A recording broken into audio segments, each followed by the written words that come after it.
Hey everyone, this is Peter with Goodereader.com, and this is the Mooink Plus, another addition to the 7.8-inch line of devices that have been coming out the past couple years.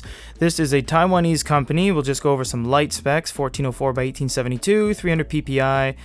I can't actually read what it says there, 16 something. It's got a Freescale IMX6 solo light processor, 8 gigs of RAM, SD card, 1 gig of RAM, etc. Let's see what this looks like on the inside. This is a preview review unit, so it is already kind of opened. Black cardboard through and through. We'll leave the device till the very end like we usually do and explore the rest of the box. Now, I don't know if this has any note-taking stylus layer. We literally haven't used it yet, but it's not really catered towards note-taking like the Muses and the Nova Pro and the A6 and stuff like that. There is the user guide. If you have lost your guide for any reason, you guys can read that. So far, everything we've seen, when I opened the box earlier and just kind of peeked at it, yes, I'm cheating, everything is in... well, Chinese, but Taiwanese, it seems, so far. You get a USB cable. They are using micro USB, and the rest of the box, nothing else is in it except the back has some info.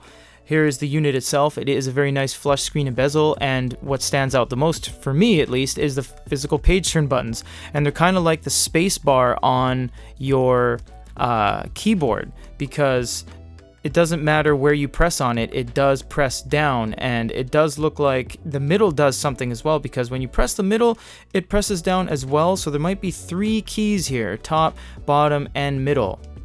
They all do clicking, so we will have to see when we do the full review here. You do have something on the side here. This has your reset button and your micro SD card slot. USB on the bottom, nothing on that side, and the top has the power and the status indicator. So that's basically it. This is everything that comes in the box. It is very simple. There isn't a stylus or anything like that. We will have to see if this actually does support any sort of note-taking capabilities. Let me just go like that. And for now, this is the unboxing for the Mooink Plus, a Taiwanese company out of Taiwan. Oh, so if you guys have any other questions, comments, or concerns, let us know. For now, this is the unboxing. Stay tuned for the review coming up on our YouTube channel. Thank you so much.